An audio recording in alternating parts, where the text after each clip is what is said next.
Hey, all right. Test, test, test. We're doing okay. Gonna do a little different tonight. I'm not using bottles, but we're doing some samples tonight.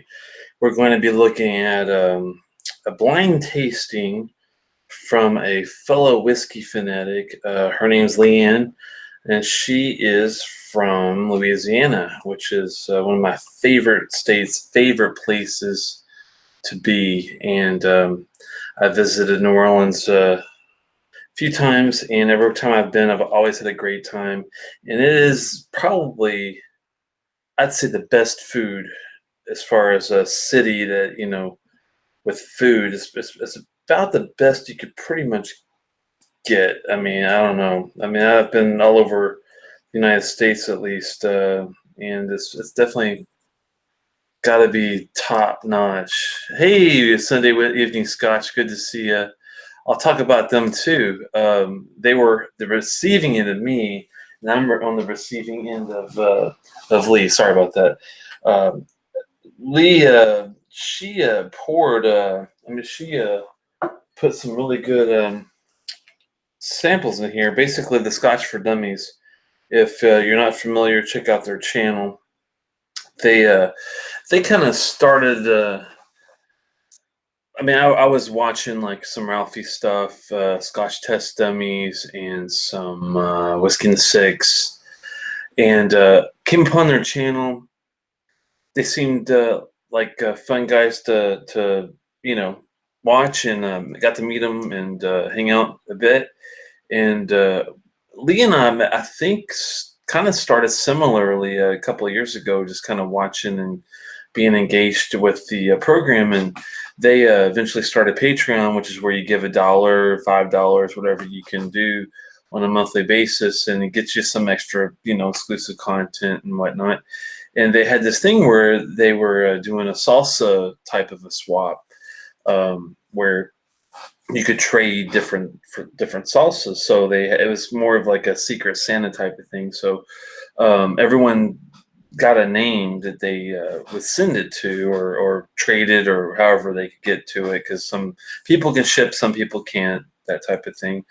And luckily, I was able to get Sunday evening Scotch. And as far as the receiver from me, and just talking about him first, and his wife, it's a couple, and I was wanting to make sure I got them something they was going to appreciate, that they would, really wanted to get into. So I did a little homework, and I kind of chatted with them a little bit, but I didn't want to let him know what I was sending per se. And they kind of, well, his wife isn't really big into peat, so I thought, well, I probably should stay away from Island Campbelltown, even though that's like my favorites. I still do like a lot of Highlands, Lowlands, and Space Sides and Islands and all sorts of stuff. So um, I'm sure I could come up with something. And I thought, since they do like sherry type of bombs, I knew one right off the bat they had to try, which was a Bladnock Adela at 15, a Lowland, and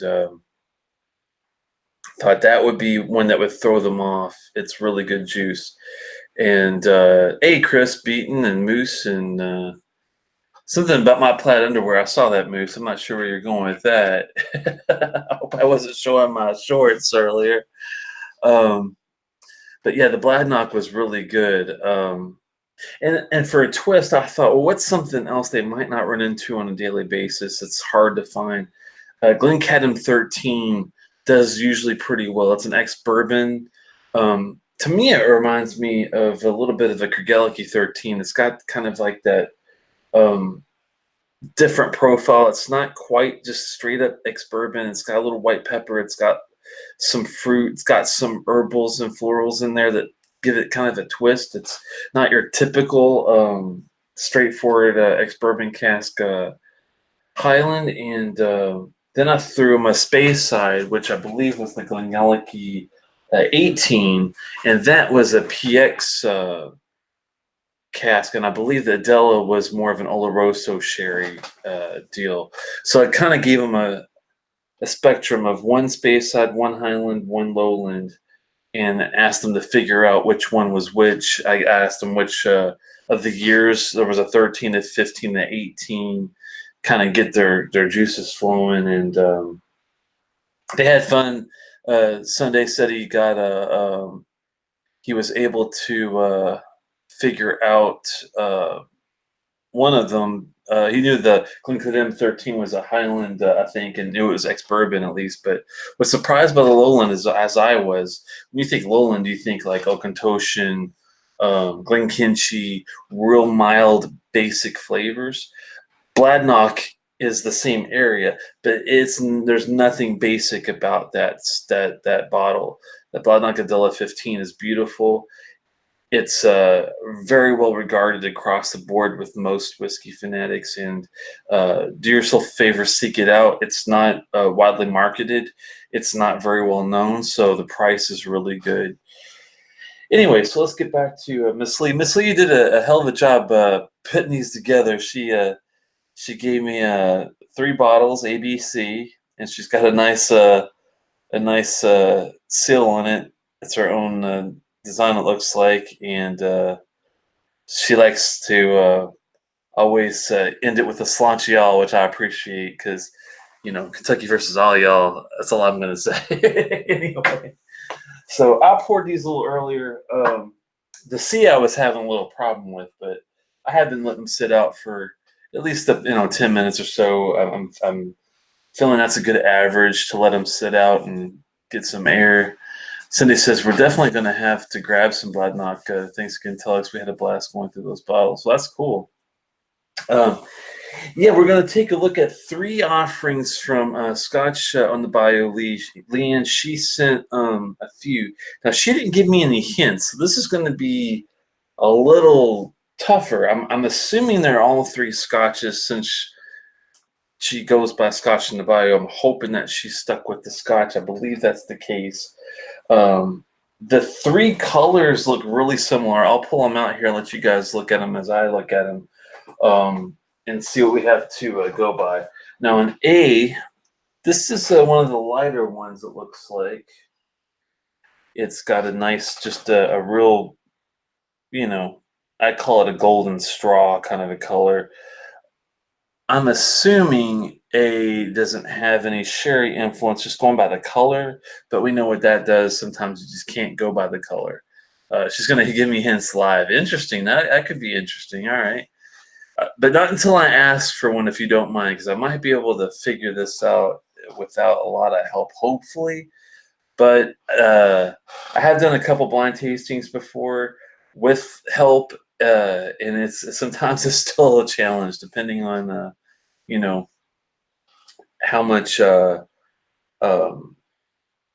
how different things are. Like one time, this guy sent me these samples. Like one was a Swedish whiskey, one was an Indian, one was a Scotch, one was American, and one was something else. I think maybe British. And I had to figure out where they were from and which one was a Scotch, which one was a brandy. One was like some. It was crazy. Prane sent me some crazy stuff I had to figure out. I think I got 2 or 3 out of the 5 after really putting an effort into it. It was not easy. And Paul, he sent me a tasting where it was like one was a really old offering, but it was a blend, and I had to figure out which one was a 12-year Scotch, which one was a blend, which one was something else. It was all kind of all over the place too, and I got thrown off by the blend because it was such a good tasting blend. It was a Scallywag, I think, a Douglas Lang, 15 or 18-year-old, and it tasted as good as most, if not better than a lot of single malt 12s and 15s. So I got thrown and thought it was an older regular Scotch. So that was a tough deal. Yes, she did send me a letter with the bottle saying, Telex, that's me, for some extra fun, try to figure out these samples with a blind test. I tried to give you some things you may not have. Sanchal in, and the answers are inside with a nice little smiley face. I appreciate it. we're gonna take a look at that and see after we have a little sip. Nice to see you, Mose, and the usual suspects. Apologize for the delay getting going, but I wanted to give a little, background of what we were doing and why. This first one is A. It holds its shape pretty well. That's a good sign that it's maybe high ABV, possibly, but we got to get down to the liquid. It looks like it is a heavier mouth coat than what typically run into, but let's not give our hand off just yet here. So far, though, I like what I see. Oh, wow.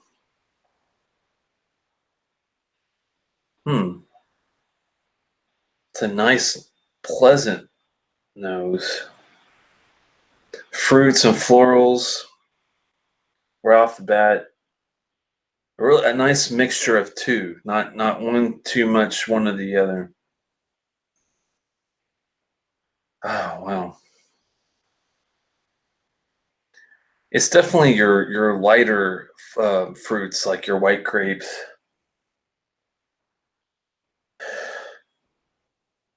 Maybe some apples, like not red, but like a green apple, not sour though. A little bit of hay, a little bit of like grasses. Definitely fresh. Not necessarily young just yet. I haven't got to the age, but it definitely has a vibrance to it. The nose is really powerful from the get-go, but it kind of, the air is definitely getting it's a little going low key on me. Hmm. Now it's running pretty quick. Not overly complex though. I do get maybe some. There might be some more red apples coming in on the back.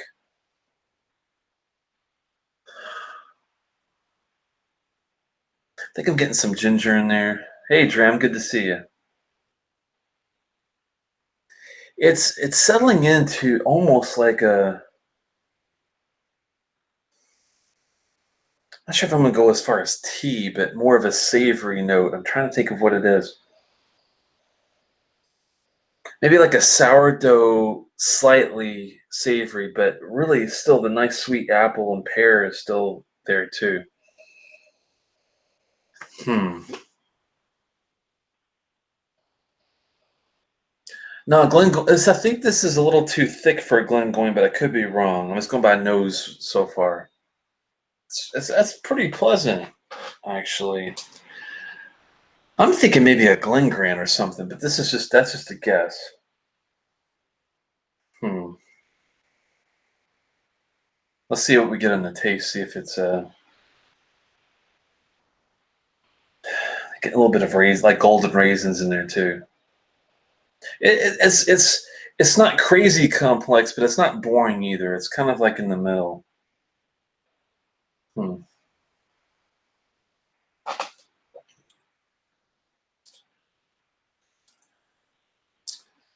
Not super high. I don't think it's 40. I think it's higher than 43. 46 to 48. I'm thinking. I should probably start writing this down. That's one thing you should probably do. Don't knock me too hard. I kind of just threw this together like last minute. Be honest with you, and as far as how I was going to do this, but for A, I'm thinking that we're dealing with either a Highland or Space Side.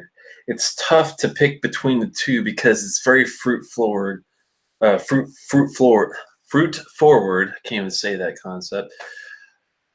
So Space Sides tend to be more fruitier profile, but there are a lot of Highlands that have that too. Highlands tend to have more floral profiles to them than the Space Sides with the fruit. I'm leaning towards the Space Side, but I'm probably wrong. I'm just gonna say Space Side or Highlands so far. I may be off, but I do think it's between a. I don't think it's older than a 15. It's probably a 12 or younger. I'm thinking it's between 46 to 48% ABV. Let's have another sip. I'm thinking Glen Grant, but it's it's definitely a little thicker than the 43. It might be higher ABV than I'm thinking. I'm just thinking out loud as I'm going through this. What you guys drinking, by the way? Really nice taste. I cut down my sipping recently. I'm not sipping as much as I used to, so the higher ABVs are hitting me a little harder. So the ABV is kind of throwing me. I think it might be stronger than a 48, maybe. I think I might stick with 48 though, because that's what I'm feeling. I'm gonna maybe stay with the Glen Grant though. It reminds me of that Glen. I have a Glen Grant 15. It's a first fill, I believe. It might even be cast strength. Let me see if this. Give me 1 second, guys, and see what this. If this is like a something similar. I don't have any left, but it's very, very similar in profile to this guy. Now, that was a 15-year-old first edition batch strength, which I believe is a higher ABV though, 50%. 50. Does that seem too far-fetched? I don't think it does. It's been a while since I've had this. I do remember it being good. I do remember it being solid pretty much out the gate. This could be it. This really could be the one. But it's been so long since I've had it. I don't want to say, yeah, that's the one I'm thinking.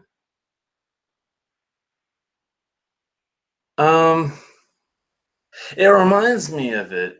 It's pretty damn good, but is it the same bottle? I gotta come back to that one. It's tasty. It reminds me of it.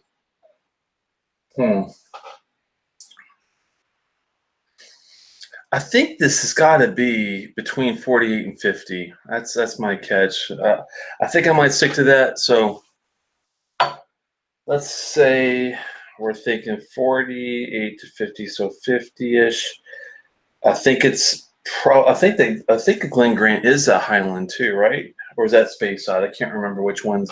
Someone tell me in the comments. I can't remember off the top of my head, but I think I'm on the right track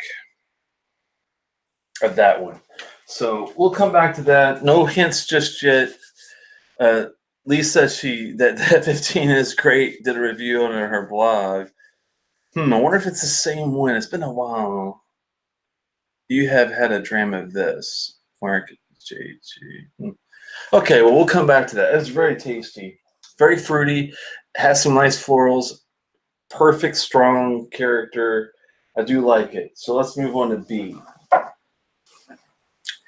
Now this guy is a little darker, and I kind of sipped a lot of that first one. I didn't pour the whole thing, so we can get the bottle out just to do a little comparison. But as you can see, it's definitely got a little darker profile than that A juice. This is the B juice that I'm using here. So we're going to have to cleanse our palate a little bit, get a little water, a little bit of a chip.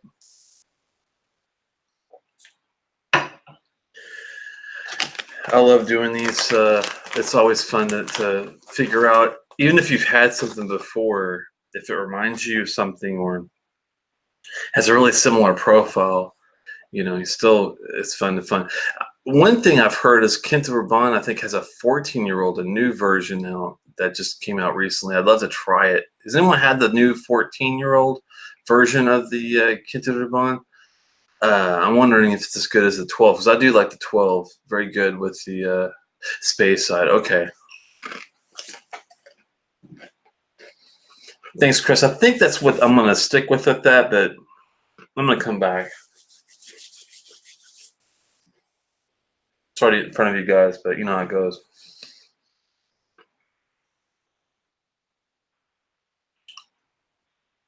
Whiskey says the Quinta Raban and the Nectar Noir was his favorite. I do like the Nectar Noir because of the Sauternes cask, but my favorite was actually La Santa because I love the real thick the raspberry strawberry jam kind of thing I got from the La Santa. I'd love to see a 14-year-old version of that. That would be cool. Trooper's looking for that 14 as well. Yeah, that would be fun. Thanks, Leanne. Yeah, this is fun. Sorry about having a little break there, but I wanted to relieve the myself from the Glen or whatever that may be. I'm still thinking it's a Glen Grant, but that's just my guess so far. But I might change it, so we'll see. Wow, this one's holding up pretty well too. So she did go high ABV. It looks like. I can tell by the way it holds its shape around the Glencairn when you give it a little swirl. If it holds its shape really well, typically reminiscent of a higher ABV. Also, could be a higher, like a heavier mouth coat, which I really enjoy too. If it's a clown lace type thing, I get some runs and they're really nice and slow. So this is a good sign. I love the color. Deep amber is what I would call this one instead of the golden straw. This is more of like a deep amber, nice color. Ooh, not as much fruit on the nose in this one, I don't think.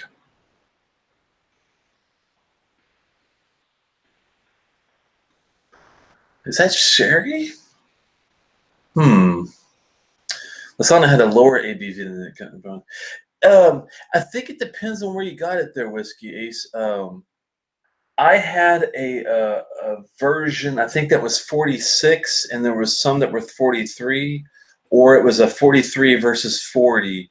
I can't remember. What happened was they had a release. The initial release was a low ABV, and I think they bumped it up like 3%.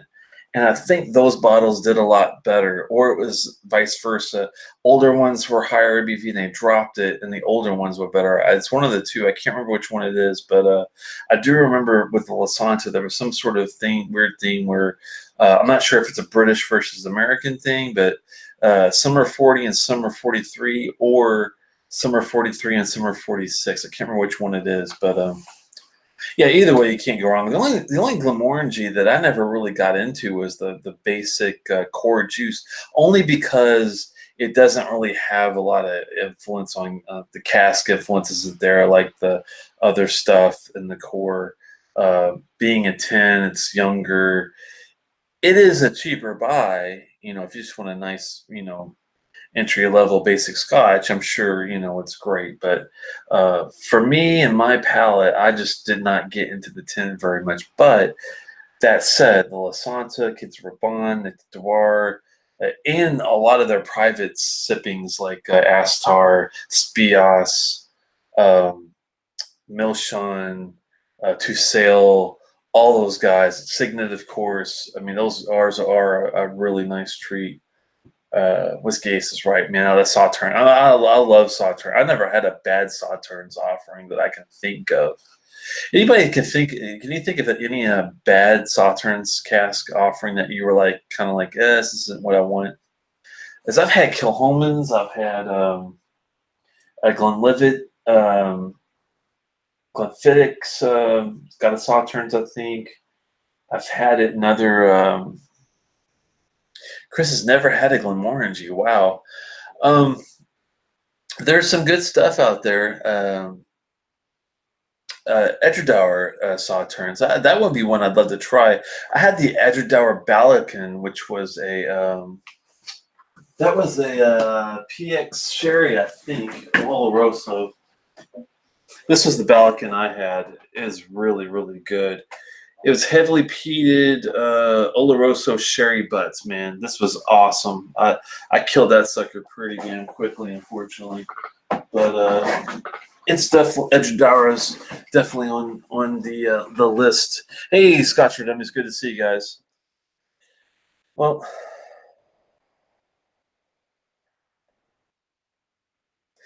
This one has versus the A. It does have fruit, but the fruit is definitely on the back. It's lower. This has got more of a grain kind of a thing going on. More of like a more of the malt, more of a sawdust malty.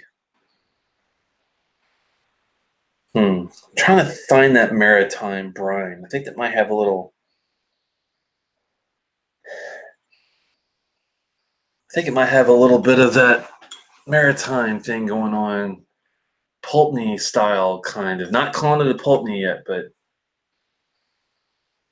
I don't detect any peat off the nose, but I'm not saying it's not there. Maybe subtly. I have had a peat. I started with a mildly peated warm up dram, Ardbeg Blazda, which is it's funny because it's practically unpeated, and I had a little bit of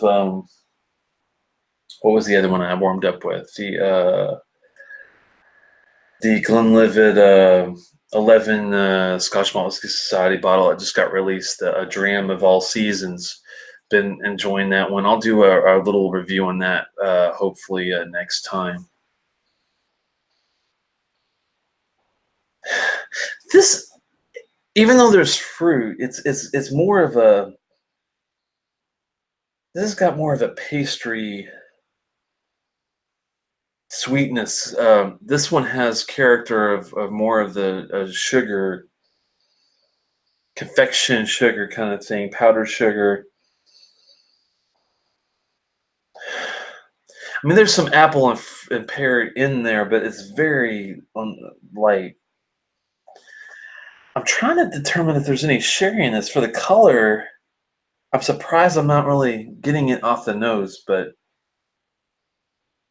if there is, it's on the sweeter end, I think. I don't think it's Oloroso. Well, I'm getting a lot of savory notes too, so I'm trying to determine if there is sherry, if it's Oloroso or PX in there.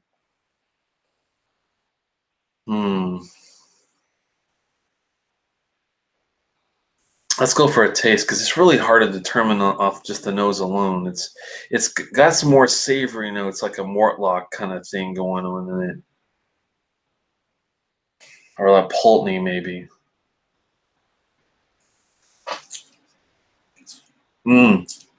Wow, really nice taste. Another good choice, Leanne. Higher ABV, definitely at least 48 to 50. I'm thinking it feels like that. Oh, it's a really nice toffee, caramel, butterscotch, sweet taste. It's definitely my wheelhouse, even though it's not an Isla or a Campbelltown. I don't think. If there's any peat, it's extremely low. I think this is another non-peated one. It has a really. This one's better with the savory fruit balance with the sweetness. I think it might be slightly older. If that one's a 15, this could be an 18 of something. But I'm thinking still a 15.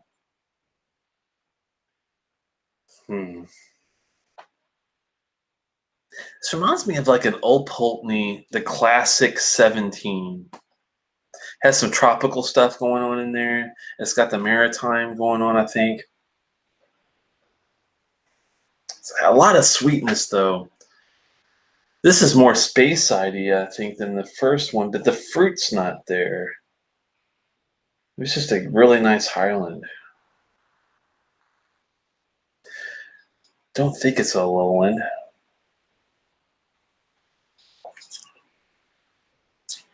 ABV is too high to be, I think, like an Auchentoshan type thing. I don't think they really do much in the higher ABVs, if I can remember. Unless it's like an independent or something, but this tastes somewhat familiar. Wow. I love that sweet profile, high ABV, sugar cookie, biscuit scone kind of thing going on. The finish on both were nice. The first one was like a medium finish, or a lot more fruit. This one has a medium finish, but more on the candied gumdrops and. I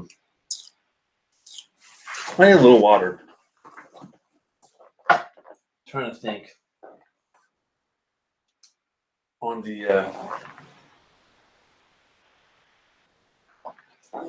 going back by classic taste. What would? One second. Let me let's give it a little drop here. Sorry about that. No, I don't think this is a Glenmora at all. Glenmoras are very, they're like lower ABV, I believe, usually. I've got an 18 back there. They're not very, I mean, I don't want to say they're bad. They just don't have an intense taste profile to me. They're very like low key. Even the 15 Sherry I thought was a little low key. Now this is more of a ball blair kind of caliber dram. I'm torn between like a ball blair, but yet this reminds me more of like a really nice, higher ABV Glenfiddich, or trying to think of that profile. What am I missing? I mean, it's more complex than a Benriach 10 or something like that. It's not as savory as like a Longmorn. It's better than an Eberfeldy. It's not funky like a Glenfarclas or a Springbank, so those are out of the question. It's definitely more like a Glenellicky or a Ball Blair or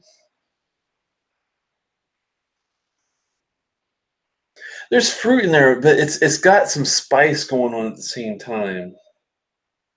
Got a little bit of red chilies in here, I think.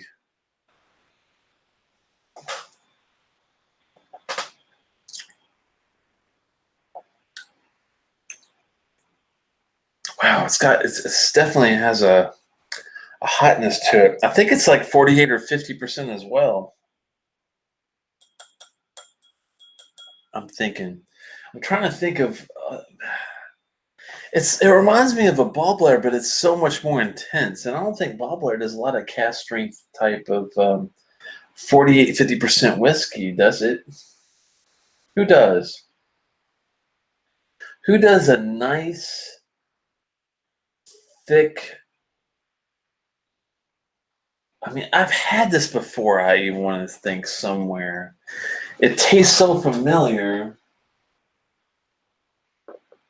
I'm just trying to put my foot on it. I'm looking around trying to see if there's anything that it reminds me of. Old Pulteney 17, maybe. But it's stronger than that. It's like, I think the Old Pulteney 17 is like a 46 or 48. It tastes a little hotter than that, but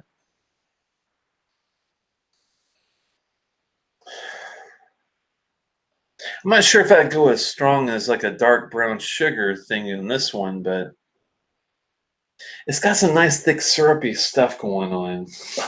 I think on this one, I'm probably way off. But this does, it makes me tend to think it's slightly older. If that was the 15, this is probably a 17. It's probably either an Old Pulteney or a Highland Park. I'm thinking 15, Highland Park 15, or maybe a Old Pulteney 17. I'm trying to determine what if it's got more maritime stuff going on. The HP 15 isn't high ABV either. That's what's puzzling me, is where is the ABV coming from? I might not have had this one. It could be some creative like off the wall version of an Old Pulteney or a Highland Park.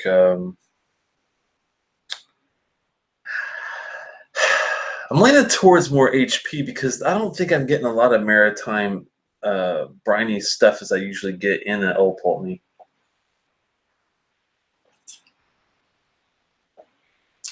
Wow, it reminds me a lot of the Highland Park Delight. It's got that kind of a feel too.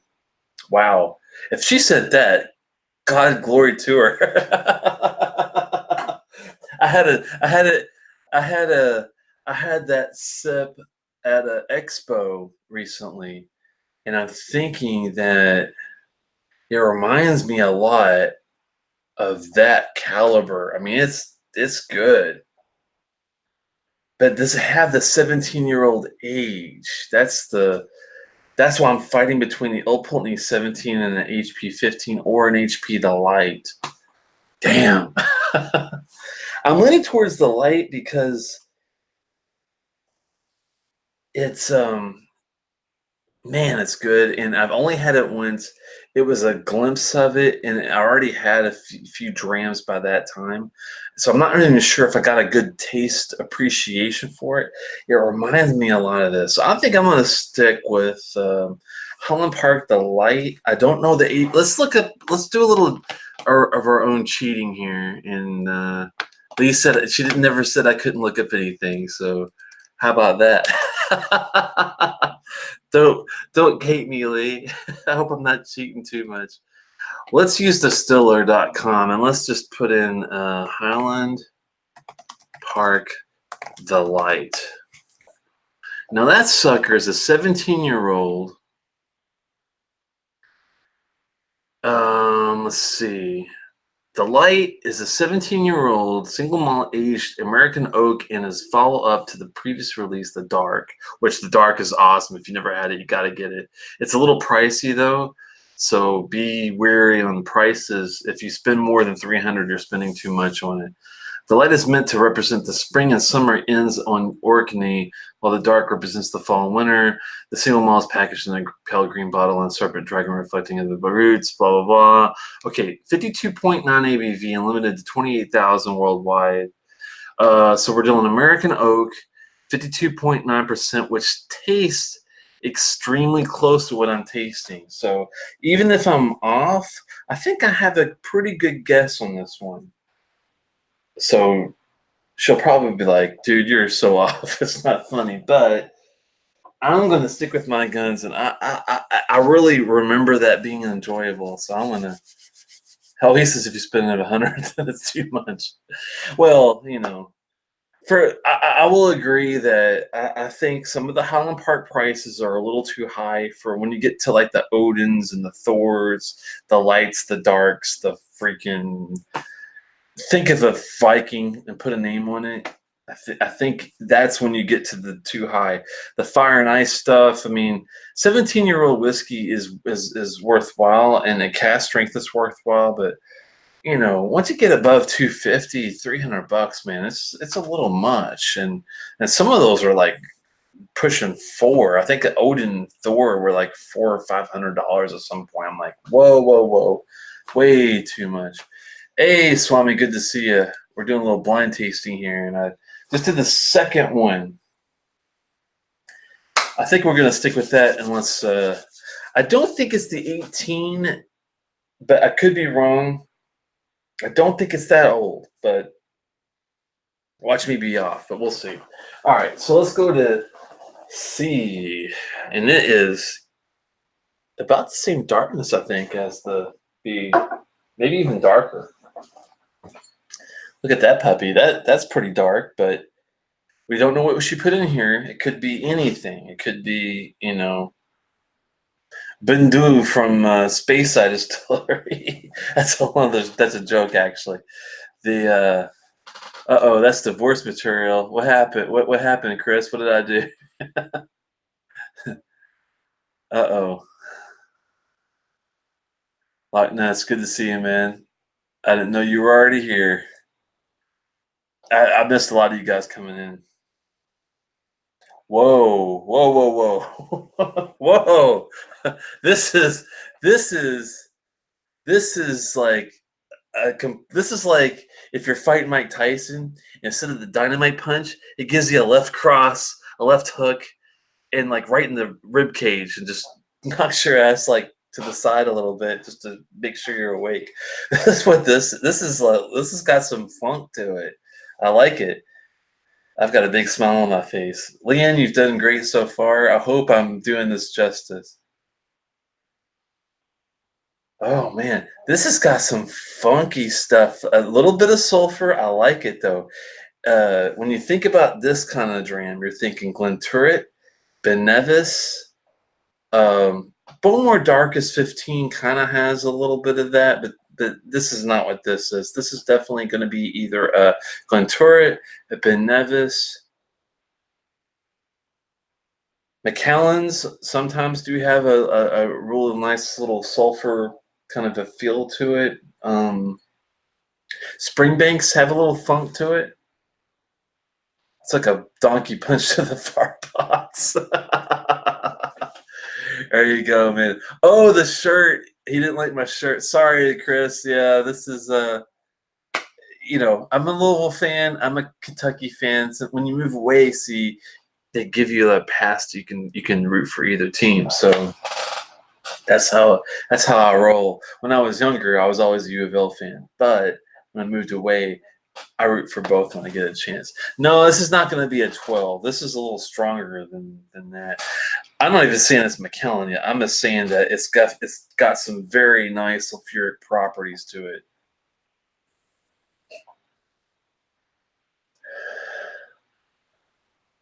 You get a little you get some Band-Aid, some of that sulfur, some maritime brininess in there.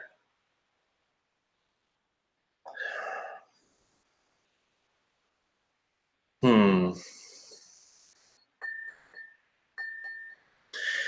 No, not. This is definitely not a Glendronach. This is Glendronach has more of Oloroso, probably an Oloroso type deal. Definitely not PX, Lefroy PX. Long Row 14 Sherry Cask. A Long Row, possibly. I never had a Long Row, so this could be what this is. Uh, if it is, I can tell by the peat, probably, because Long Row is their heavily peated Springbank stuff. So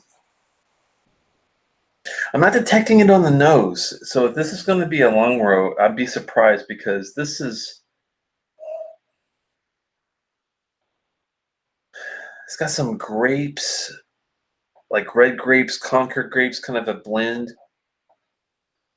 Maybe some sort of like red wine, funky cask finish, like one of those wines I can't pronounce, like Shapopanov something or other. It's funny because I tried this. I tried a Tulare the Murray, a second version, and it had this like Chateau.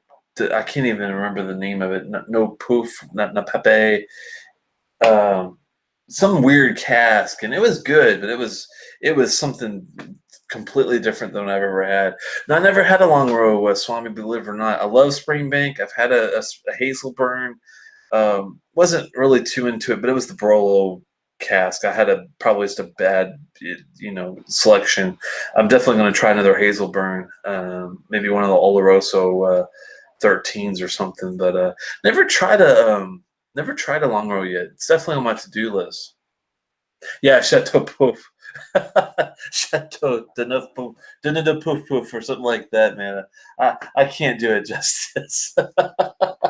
It was a little too frou frou for me, I appreciate a good red wine or a good white wine from time to time, but if I can't pronounce the cask, I'm like, wow. This really reminds me of a Glenturret or a Ben Nevis on the nose. That's what it spoke to me from the get go. So let's go for a taste and see what we get. If you never had a Glenturret or Ben Nevis, you're not doing yourself a favor by not trying it.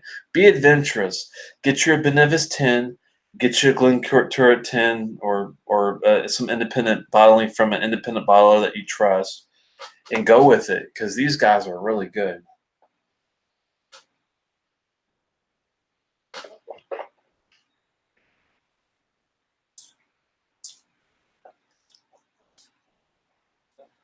Wow. Wow. Wow. Wow. Wow. Okay.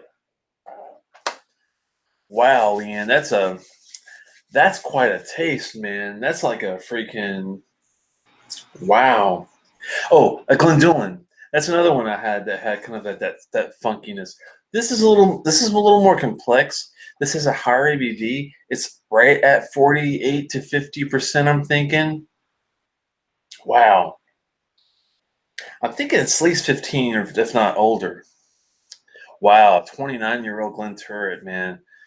That sounds amazing. Do you get any sulfuric little funk from that Sunday? I'm just curious because I've only had it was an independent bottling. I've got it set aside way somewhere else, but it was Glen Turret. I believe it was Gordon MacPhail's collection version. It's really tasty. This is good. This, man, oh, nice pepper too. I don't think I've had this one before, and I think it's a bit complex. I think it's an older Ben Nevis or an older Glenturret. I might dare to say a Ben Nevis 15. 56.1 is a little high. Ex sherry. It does look like that.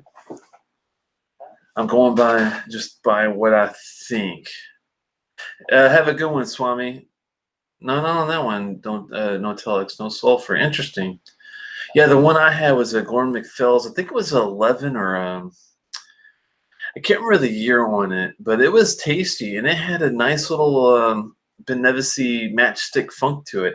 This could be. I mean, Highland Park sometimes have a nice matchstick funk, so this could be a Highland Park too. But I don't remember Highland Park being this funky. This has got some nicer funk to it. It's got to be the sherry with the warehouse type vibe. I mean, this is a rare bottle, though.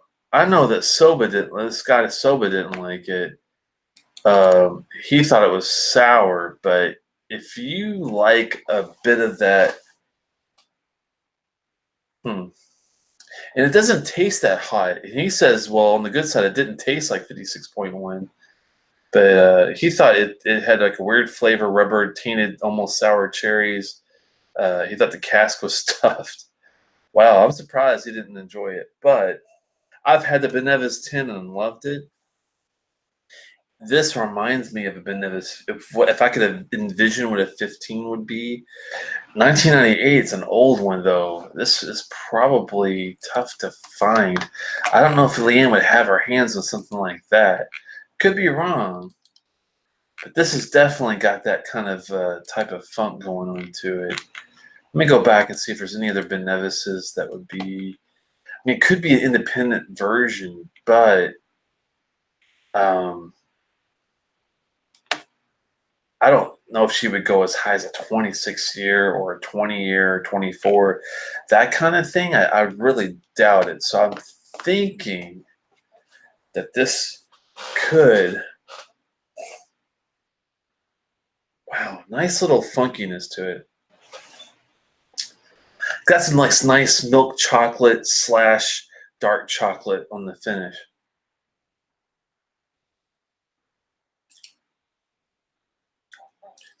Nice mouth coat too. Nice ABV, 48 to 50. I'm thinking 56 is not out of the question. It doesn't need water. I can sip it all day neat. Oh, I love that chocolatey finish. Mm.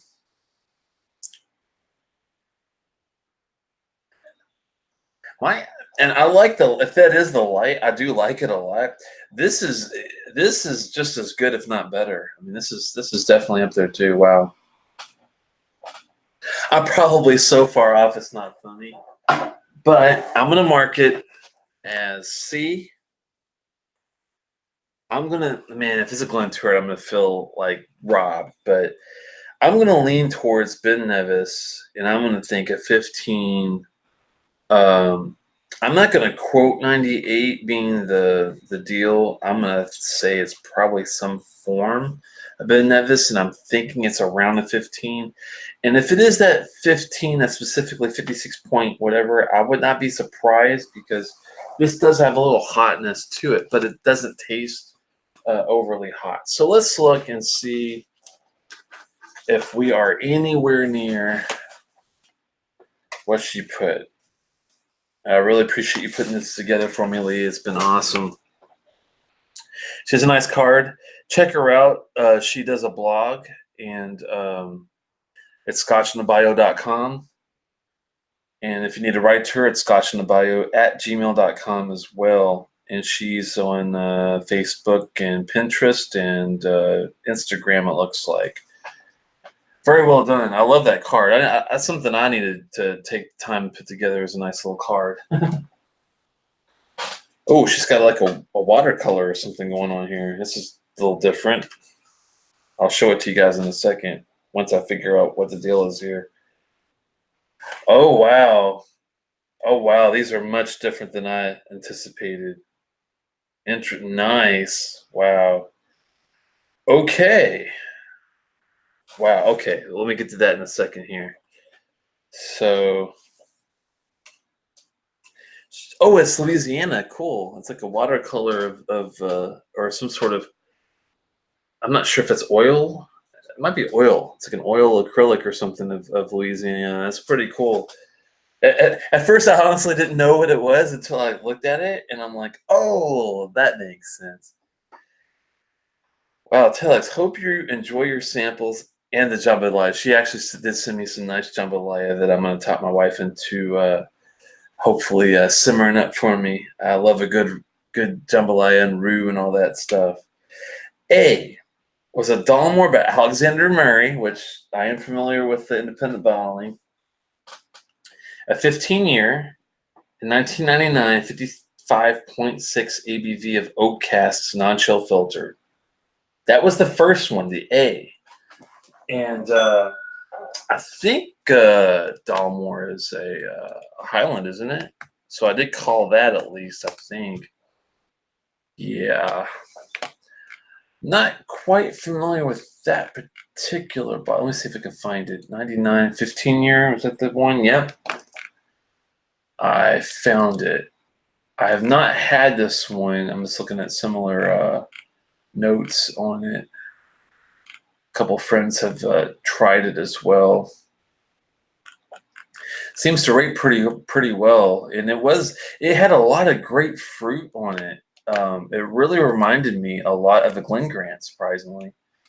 I could tell it was high ABV. I'm surprised it was 55.6. That's higher than I thought it would be. Very cool. I'm at the bottom of that map right now, and for sure, that's cool. I'm so surprised that Dalmore was a Dalmore, not a Glen Grant. So that was a pleasant surprise. Very well done. I have to applaud Alexander Murray. Now I have had a couple Alexander Murrays. I've had a Glen Keith that was good, and I want to say a Tormore, I believe, and that was good too.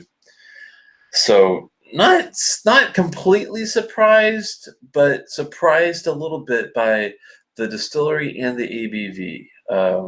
But everything else kind of felt like, no, that's funny. I called that A. I thought it was a Glen Grant, and actually B was the Glen Grant. It's a Scotch Malt Whiskey Society, 9.158, called Heavyweight Cake. And I did get more of a savory note. It didn't have a lot of fruit like a typical Glen Grant does. 22-year-old, wow. It was definitely older than I anticipated.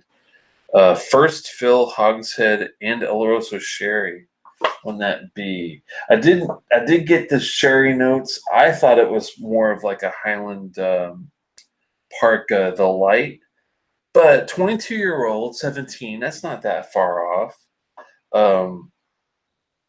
First fill hogshead in Oloroso sherry, man. 59.2%. That's a hot baby, man. A little hotter than I thought it was going to be, too. Wow. And C, wow. The Kilhoman port cast matured. That really was surprising because I did not get the peat. But I will say why I believe I didn't get it because I did not, and I've actually reviewed the port cast matured by Kilhoman before, and it did not taste like a Kilhoman to me. And I was rating it like I would rate another Kilhoman, if I put it up against other Kilhomans, it didn't really do it for me, but it was enjoyable, and that's the one I thought was a that had that funkiness to it, like a Benevis 15. That's interesting. I think that's why the port like threw me for a loop because when I think port, I usually I think more sweet and less funk, and I think that's why I didn't get into when I'm. It's all about perception sometimes. I think with a lot of these things, when you know what it is and you think you know what you should expect from it, and you don't get it, you tend to give it more of a negative review than when you go into it blindly and just accept it for what it is. It's interesting how that works. It definitely taught me something. How close did I get to guessing? I'd say I was a bit off. I mean, the first one, I think I was in the right. I knew it was either a Highland. I was leaning more space side because of the fruit, but I did know it was at least the region was either a Highland or a space side. The Dalmore definitely surprised me, and the high ABV surprised me. So and the B being a Glen Grant, that was instead of a Highland Park, that really was very surprising. Very well done. That makes me happy that I got a Scotch Malt Whisky Society a membership because I would be all into that. I think B was actually probably my favorite, to be honest. If I had to drink one continuously, I think the B probably was my favorite. Um, that being a Kilhoman was a huge surprise because of the fact that I thought it was going to be more of a straightforward funky sherry than a port cast maturity, a 2018 edition. I think I had the same one. I can't remember if they've done. I'm trying to remember when I tried that Kilhoman. I think it was. It was a bit back, but it might have been around 2018. Sounds about right. Let me see if we can find. Let's see if we can find a Kilhoman port cast matured. Yes. 4-year-old. That Yeah, it's a ruby port hogshead at 50%. Yeah, it sounds about the same thing. And yeah, it kind of had some odd savory flavors to me compared to a port, especially with the peat. I mean, Kilhoma's noted for some really good peat. In I love their original cask. I love their red wine cask matured. I do like the funk, but I got the peat in the red wine cask. I didn't really get. Um, Let me show Whiskey Ace's comment there. I didn't really get the port as much, the sweetness as I would think a port would give you, but obviously I still enjoyed it because I equated it to a Benevis 15, which in my mind was a good taste because I like the 10. So I guess it goes to show the moral of the story is sometimes it's better to go blind because I think you'll appreciate the whiskey more without the expectation of what you think it should taste like. So yeah, I think Lee did a very good job on the samples she chose. It's amazing, and thank you so much for doing the stickers. She actually handwrote the labels for me so I could stick them on there, so I'll know exactly what I'm dealing with. Very cool, and wow, I'm excited to Maybe I'll find my own bottle of heavyweight cake if I'm lucky. It's probably long gone now. That's the problem with a lot of the those rare independent offerings is you get like, maybe 15, 20 chances, and if you don't, get it right away. Really enjoy listening to your reason. Oh, I appreciate it, Mark. And I'm not knocking your bottle. I think it's good. It's just funny that when you think Kilholman, you think poor cast matured. You get that expectation, but if you don't have that expectation, if you go in blind, it's amazing how much more you appreciate the juice that you got. I can't get over that I did not pick up on that because I've actually had that before too. I've had the Cologne forecast matured, and I didn't think that was it. It's got a heavier smell in this one than I think the first time I approached it, maybe, or maybe I was just oversaturated with smelling and tasting when I did that one the first time, possibly. Cindy says it's so true with SMWS. By the time you review of one, it's usually gone. Yeah, that's a sad thing because I'm thinking I'm going to be, spending a lot of time with that group because I invested in a membership, and I am enjoying the Glenlivet bottle that I picked up, the Dram of All Seasons, 2 point something. I don't have it near me, but look it up. You'll know which one it is. I think the last time I looked, there was like 8 left or something like that. So if you are a Glenlivet fan, that's why I wanted you to do this blind. Yeah. So I'm enjoying my Kilhoman actually now, surprisingly. It's so weird. It doesn't taste like Kilhoman though. That's so mind-boggling to me. I should be getting this, more of a peaty, but this has like a chocolate ganache kind of a sweet but yet savory mushroom truffly finish to it, and it's good. It's just so different than what you would think and expect.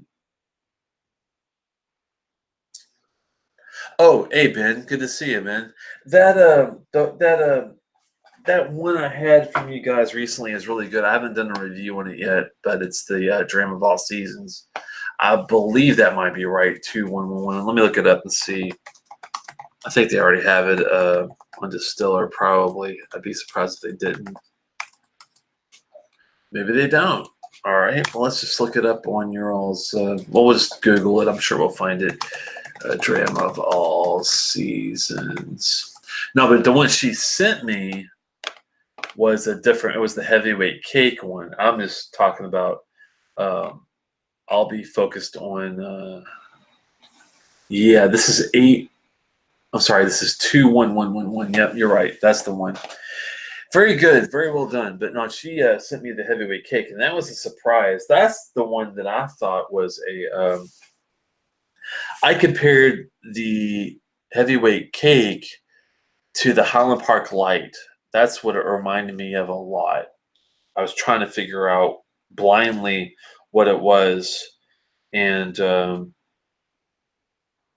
be a Glen Grant at 22 years old, 59.2, man. I'm just surprised I couldn't find that high ABV. I knew it was higher, but I didn't know it was that high. That was surprising to me, but very well done. Ben, you guys do a great job when it comes to these offerings. I've never had a bad one.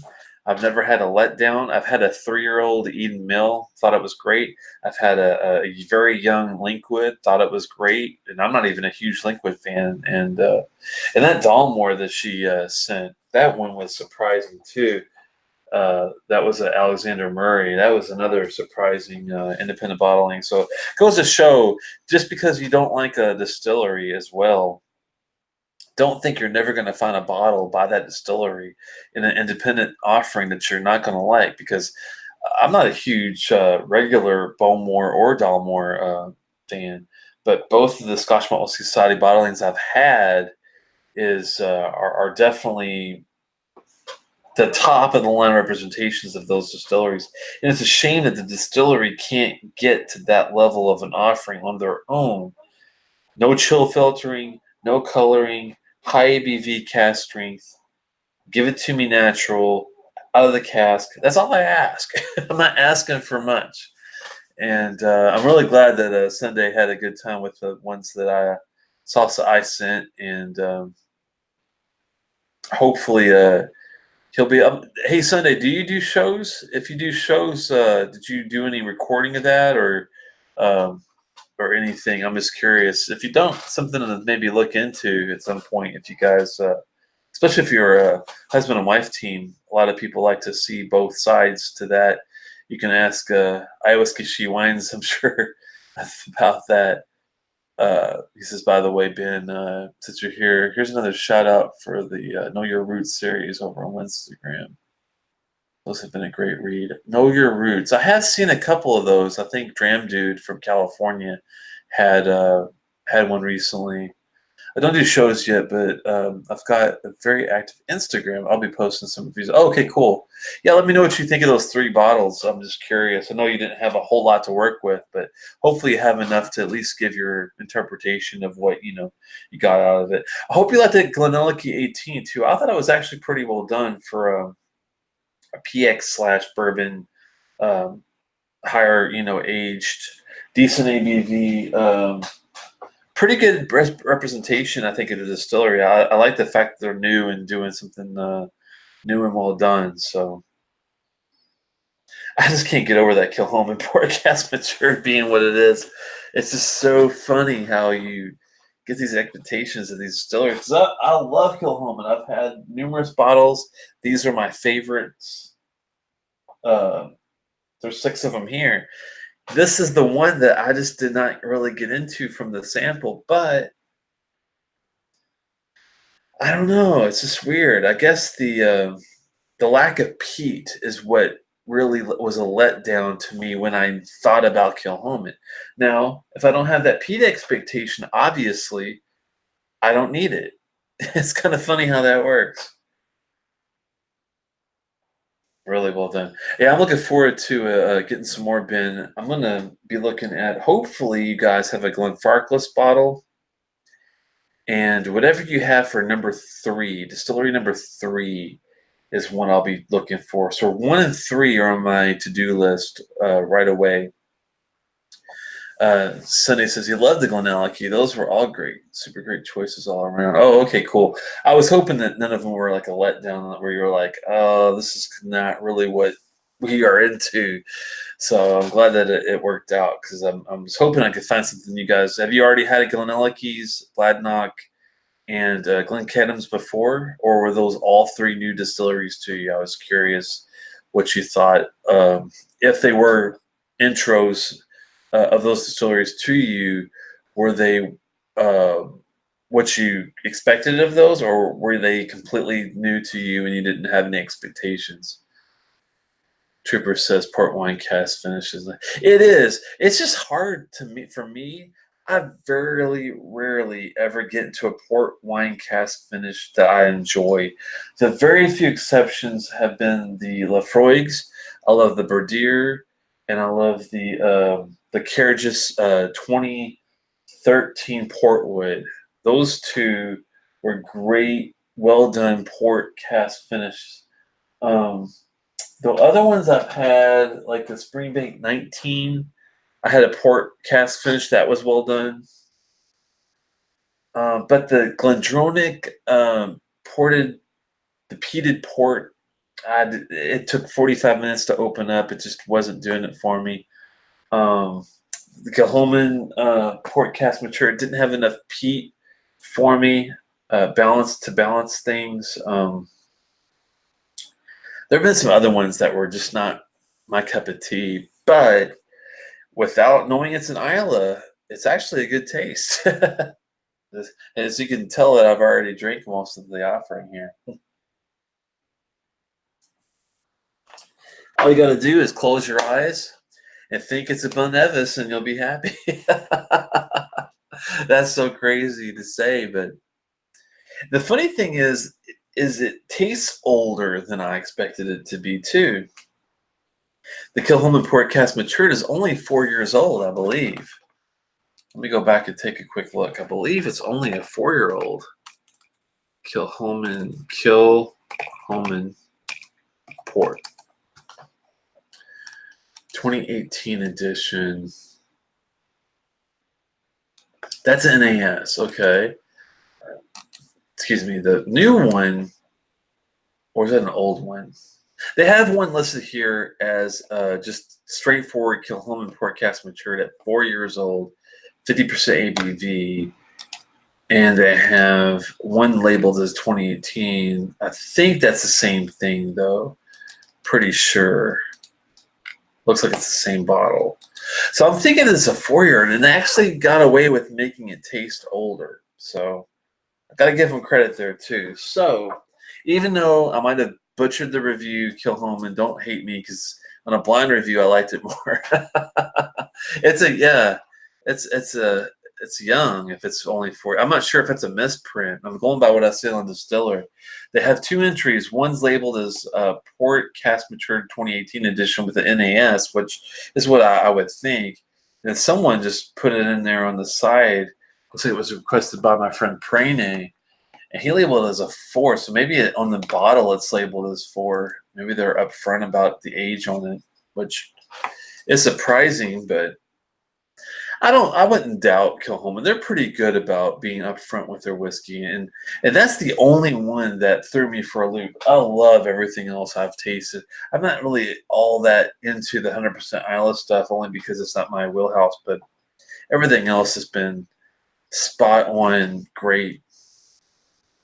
Looks like you have at least a half hour left in you yet. Well, I could, but I already went through the 3. That's the only bad thing. I don't have to work tomorrow, thankfully. I have been in pain. I've got a skin issue I've been dealing with, and it's been painful as hell. Haven't been able to be very mobile, so the extra whiskey does help. So you got to get your pain medication some way. Might as well have a whiskey, right? Hey, Richie Z, good to see you. You're late to the party, but what the hell? What the hell have you been, Richie? And what are you drinking? What'd you bring me? You better bring a Shanpur with you if you're gonna come this late, man.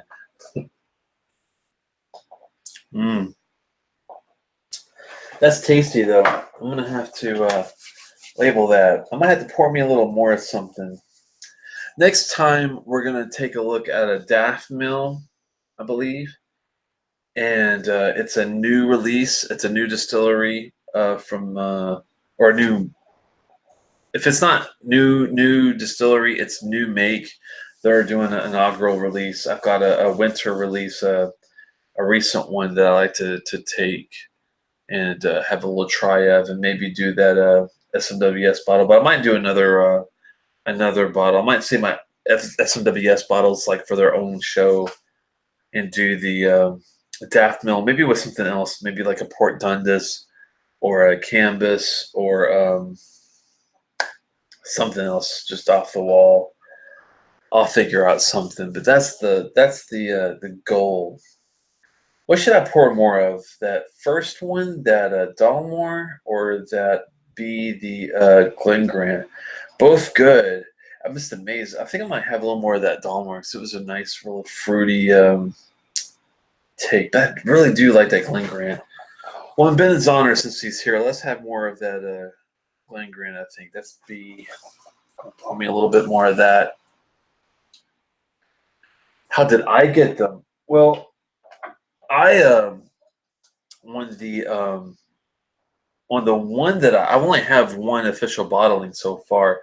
I've had samples, and samples I've done trades on those, but the one that I just got recently after joining, they actually will ship it. So if you live in a state where you can get some sort of shipping done, or work in a state that you can get shipping done, or have some way to legally do it, then that's the best way I would think of. Just join and order. But if you live in a state where you can't do that, or work in a state where you can't do that, you might have to give them a call and see if they have some ideas on how you might be able to get creative and find a way. I know that sometimes they like to ship to bars that are sister or partner bars.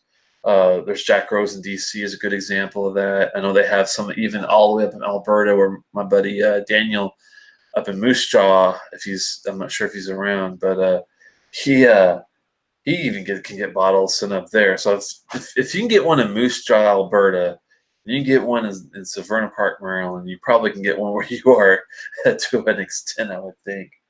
So let's have a little extra pour of the OB. Thank you so much, Lee. I know you had said you had to sign off. And I'll say Slanchava to you. And hopefully you have a good night. And hopefully I'll see you in Louisiana sometime. Or if you make your way to Maryland, let me know. Love to say hi and have a little get together maybe sometime with you and Mark and have a couple bottles to share. That'd be awesome. We can get anything in Alberta. Yeah, Alberta's like the magic land of whiskey, it seems like. Oh man, but pleasantly surprised by the heavyweight cake. I'm gonna definitely enjoy that. Let me see. It's a Glen Grant. Let's see, 59.2, 22 years old. Jesus. I think I actually have had a little sip of this before at KB's, if I'm not mistaken. But hey, Solancha there, Gawkin. Good to see you. I have a little drop, I mean a little bitty drop on the Glen at 59. That's a lot of ABV there. Oh. Nice and thick, like a cherry rhubarb pie.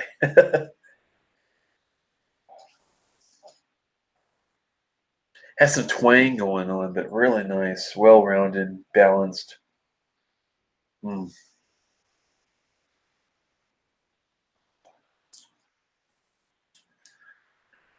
Is that the Glen Grant 22? No, the first one was a Dalmore 15, I think. Yeah, a Dalmore 15 Alexander Murray 55.6. That was A. I'm sipping B, which is a Scotch Malt Whisky Society heavy weight cake. It's 9.158, I believe, and it's a 59.2% ABV Glen Grant, 22 years old. Wow, that's good. Very well done.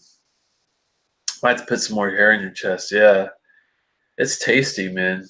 It really is. And C, surprising, was that Kilchoman port cast matured, which threw me for a loop because I thought it was a Ben Nevis 15, but I knew it had some funk going on, and I knew it had some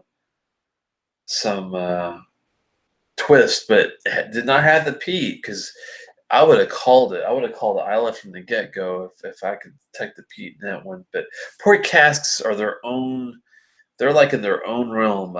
I'm still learning about dealing with the port cask matured stuff on a lot of distilleries, and it's hard to find decent ones, to me at least, for me to really get into them for some reason. I'm not sure why, but between maybe I think I've had a Spring Baked 19 that was really good. Tomatin Decades I think might have had some little bit of port influence to it in one of those 5 different decade casks they were using. But it's really hard to find one that's well refined and without the age. I think that's what's hurting it. And a lot of the ones that I've had that I really didn't get into, I don't think were age statements, like the Glendronach peated port cask. I think was another one that was probably 4 or 5 years old. It's kind of like, well, yeah, it's got a little funkiness to it. It's got some nice, grape action, but if you don't have the peat and you don't have the sweetness, you don't have the finish, you don't have, the goods. Port wine, Tomatin 14, maybe that's what it was. That's possible.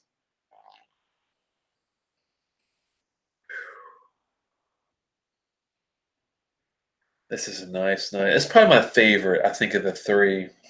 I do love the Dalmore, that fruit, though. That was tasty, but I think B was my favorite because I thought this was a Highland Park Delight. I was really close.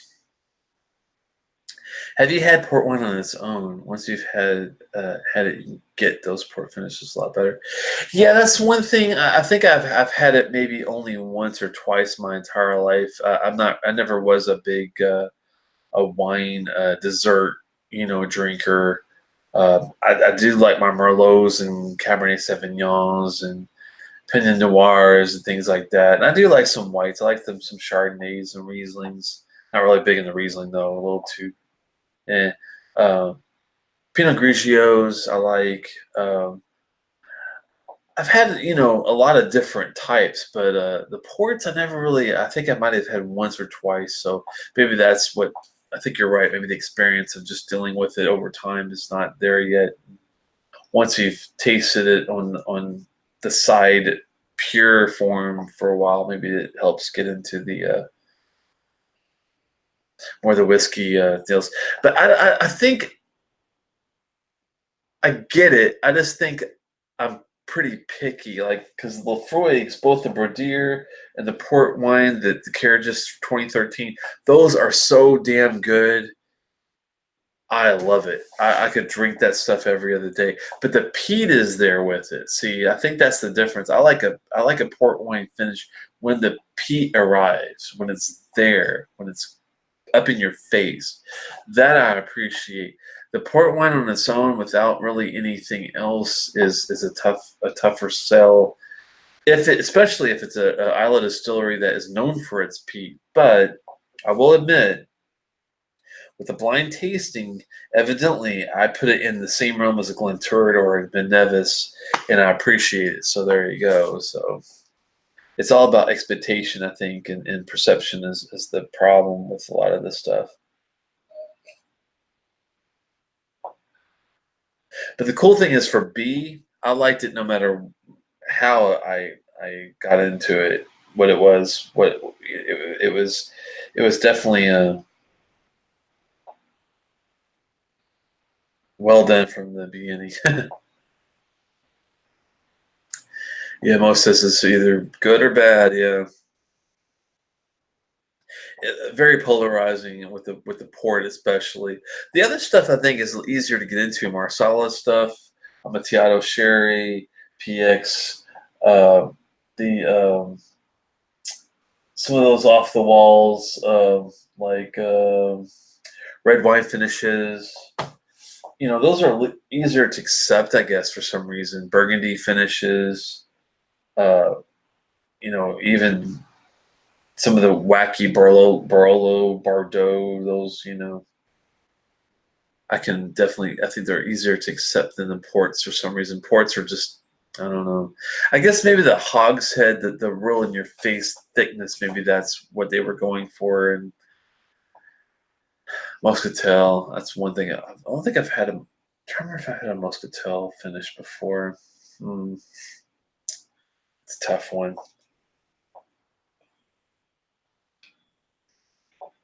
Hmm. But this is easy sipping all day long on that heavyweight cake. I can't believe that's a Glen Grant. It's just so thick and nice, and that goes to show Scotch Malt Whisky Society. They take the distillery and they give you it on steroids, and that's what I really enjoy about it. Great presentation, great taste. If I was going to buy a bottle of Glen Grant from them, that's the one I would want to go for. But unfortunately, when you get up to the 22-year-old stuff, I bet that's a pretty penny for that bottle. Let's take a look and see what it goes for. I'm just curious.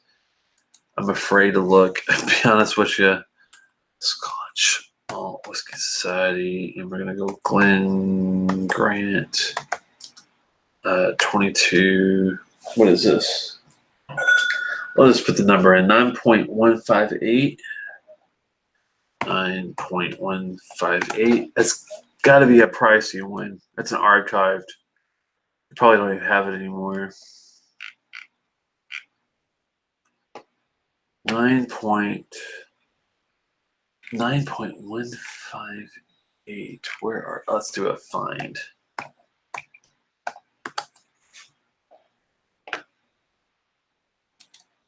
Well, maybe, maybe not. Control F, people. There we go. 9.158. Oh, it's not even on this page. What the hell? I guess we'll have to do a search. That's okay. 9.158. Hopefully for the last time, if we're lucky. There we go. Oh, it's only 112 on the pounds, euros, pounds. 112 pounds. That's actually not that bad. 112 pounds to US dollars right now is 150, 142 to be exact. Wow. That for a 22-year-old? Wow. First fill ex Oloroso sherry hogshead, 239 bottles, 59.2. That's a damn good price, actually. I stand corrected. I thought I was going to get a $300 or $400 bottle for that kind of, 22-year. Wow. The PX, yes, I love PX finishes. I'd love to get my hands on a Kilholman PX. If I could find one, I would buy it in a heartbeat. But for some reason here, they're harder to find. I know up north they're easier to find. So you guys are lucky up there in Canada and the northern United States, because the Kilholman PX for me has been a tough one to find. Yeah, I think that heavyweight Kate was about 200. Yeah, that sounds about right. That's not bad for a 22-year-old whiskey. At cask strength? You kidding me? That smells and tastes this good? That is a good deal, I have to say. It's too bad it's gone. Deep and rich dried fruits is where it's at. Um, Sometimes you probably could find some of these older ones being resold, but when you get to secondary market on some of this stuff, that's when I'm kind of like, oh God, no, it's not worth getting all that. But the thickness and for what you get, wow, that's totally enjoyable. Well, guys, I'm gonna have to wrap it up. I really appreciate your all's time. Uh, Sunday evening Scotch. I'm glad you had a good time with yours too. Looking forward to seeing you on Instagram. Check him out on Instagram if you haven't already. I'm gonna have to find him and follow him because I don't think I've got him yet. Richie's asking, "What's your favorite sample tonight, and what's your favorite Irish whiskey?" Oh man, well, out of the A, B, and C, it's really tough, honestly. The first one, the Dalmore 15 Alexander Murray 55.6 was great because of the fruit. It was straight up Speyside / Highland profile from the beginning. Ended up being more Highland, but it smelled and tasted like a Speyside. I thought it was Glengrant. Um, I thought it was that 15-year-old first fill 50% deal, but it ended up being a Alexander Murray offering of a Dalmore 15 at 55.6, higher ABV than I thought. Good taste. The B was that Glengrant I just spoke about. I think that was my favorite for the night, was the B. Close second was the Alexander Murray. And C was good. It's just for the Kilholman port cast matured, it just tastes like more of like a Ben Nevis 15 to me. It tastes older, which is a good thing, but nothing like an Islay whiskey that you would expect. And I stand by my initial reaction to it. But if you're not an Islay fan and you're a port cask influence fan, maybe it's worth a try. I just found it to be very sulfuric and a bit more funky than a standard port cask offering would be, and maybe that's where the youth comes in. I think it's a 4-year-old, but it's still good. So all three were excellent. Favorite was B, which was the SMWS heavyweight cake. Second place was the Dalmore 15 Alexander Murray 55.6, and third place was the Kilhoman Port Cast. But very close. All three were very close. None of them was a landslide victory. We'll put it that way. They were all very good. I'm so glad she stuck to 50 or above on the ABV. It's hard to do when it comes to these things, but for my palate in Wheelhouse, she nailed it. I have to say, it was tough though. She gave me no hints. She didn't tell me it was a Speyside, or if I'm supposed to find like a Lowland or a Highland, or she didn't give me any years. Like told me that one was a 22 or one was a 4 or whatever. She didn't give me any hints, so she definitely made it a challenge. I think with what I had to work with, I did okay, but definitely a lot to learn when it comes to the port cast stuff. It's definitely takes a lot of time. Thanks so much for the kudos, Trooper, and Richie and Chris, Loch Ness, all the usual suspects that have stood by me. I appreciate it. Give me a thumbs up before you leave. If you had a fun time, I appreciate it. And Salanchava, and hope to see you guys. If not sooner than next Thursday, that's the plan. And I hope you had fun. And thanks for hanging out with me at the virtual bar tonight.